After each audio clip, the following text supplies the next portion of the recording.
नमस्कार। मैं राजेंद्र प्रसाद द्विवेदी शिवपुरी से आज फिर से आपकी सेवा में उपस्थित हूँ। पूज्य गुरुदेव ब्रह्मलीन महात्मा नारायण दास जी महाराज जी की पुस्तक गीतामृत, जिसके संबंध में आपको जानकारी दी जा रही है। पिछले एपिसोड के प्रसंग को आगे बढ़ाते हुए शुरुआत करते हैं। अर्जुन युद्ध नहीं करना चाहता, किंतु वह ऐसी विषम परिस्थिति में फंस गया है कि उसे विवश होकर युद्ध करना ही पड़ेगा। ऐसी स्थिति में वह करुणापूरित कुंती पुत्र अर्जुन शोक करता हुआ भगवान श्री कृष्ण को संबोधित करते हुए कहता है कि हे कृष्ण, इस स्थान पर युद्ध की इच्छा वाले खड़े हुए परिजनों को देखकर मेरे अंग शिथिल हो रहे हैं। वस्तुतः वह किंग कर्तव्य विमूढ़ हो जाता है। किंग कर्तव्य विमूढ़ होते ही उसका मानसिक संतुलन गिर जाता है। परिणामतः उसकी आंखों के सामने अंधेरा छाने लगता है, उसका मुख सूखने लगता है, हाथ से गांडीव गिरने लगता है, त्वचा जलने लगती है, चक्कर आने लगते हैं, मन भ्रम में पड़ जाता है और वह स्वयं को खड़े होने में असमर्थ पाता है। इस प्रकार मोह उत्पन्न होते ही अब इसका दूसरा परिणाम यह होता है कि अर्जुन का शरीर पहले जैसा स्वस्थ नहीं रहने पाता। शरीर के अस्वस्थ होने पर अर्जुन को युद्ध में अपनी विजय के प्रति कुछ कुछ संदेह होने लगता है।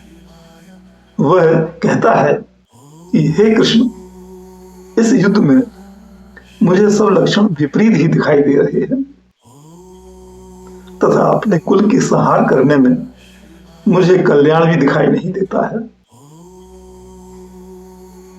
युद्ध में जीत होने में किंचित संदेह होते ही अर्जुन के मस्तिष्क में युद्ध से विमुख होने की भावना बलवती होने लगती है।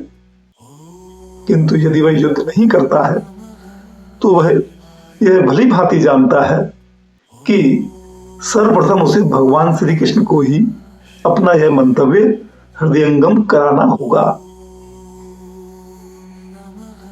अतः अब उसे ऐसी युक्ति से ही अपने युद्ध न करने का मंतव्य को प्रकट करना होगा कि भगवान श्री कृष्ण स्वयं ही उसका समर्थन कर दे। और वह युक्ति यही हो सकती है कि उनसे इस प्रकार कहा जाए कि हे भगवान, आप स्वयं यह तो जानते ही हैं कि मैं युद्ध में इसीलिए सम्मिलित हुआ हूं और आपने भी इसी कारण इस युद्ध में भाग लेना स्वीकार किया है कि पांडव परिवार अपने खोए हुए राज्याधिकार को पुनः प्राप्त कर सुखी एवं समृद्धशाली बन सके। परंतु जिनके सुख के लिए हम युद्ध करना चाहते हैं वे गुरुजन, पांडव वीर व उनके हित चिंतक आदि सभी अपने अपने प्राणों की आहुति इस युद्ध में देने हेतु प्रस्तुत हैं। वस्तुतः मुझे युद्ध में सम्मिलित होने से पूर्व युद्ध की इस स्थिति का अनुमान ही नहीं था। सगे संबंधियों को सुख दिलाना ही इस युद्ध का लक्ष्य है और यदि वे सब मारे जाएं और मुझ अकेले को ही पृथ्वी ही नहीं त्रिलोक का भी राज्य दे दिया जाए तो आप ही विचार कीजिए कि ऐसे राज्य का क्या उपयोग होगा। अपनी उक्त विचारधारा को भगवान श्री कृष्ण के सामने निवेदन करते हुए अर्जुन कहता है कि हे कृष्ण, अब मुझे ना तो युद्ध में विजय की इच्छा है और ना राज्य तथा सुख चाहिए। हे गोविंद, हमें राज्य से, भोगों से और जीवन से भी क्या प्रयोजन है, क्योंकि हमें जिनके लिए राज्य, भोग एवं सुख आदि की आवश्यकता है वे गुरुजन, ताऊ, चाचा, पुत्र, पौत्र, दादा, मामा, ससुर, साले तथा और भी संबंधी आदि सभी अपने धन और जीवन की आशा त्याग कर युद्ध में मरने को खड़े हैं। इसीलिए हे कृष्ण, ये लोग मुझे भले ही मार डालें, किंतु मैं तो तीनों लोकों के राज्य के लिए भी इन सबको नहीं मारना चाहता। फिर पृथ्वी के लिए तो कहना ही क्या है। अतः हे भगवान, अब तो मैं इस परिणाम पर आ गया हूं कि धृतराष्ट्र के पुत्र आतताई और जघन्य अपराधी हैं तो अवश्य, तथापि हैं तो स्वजन ही।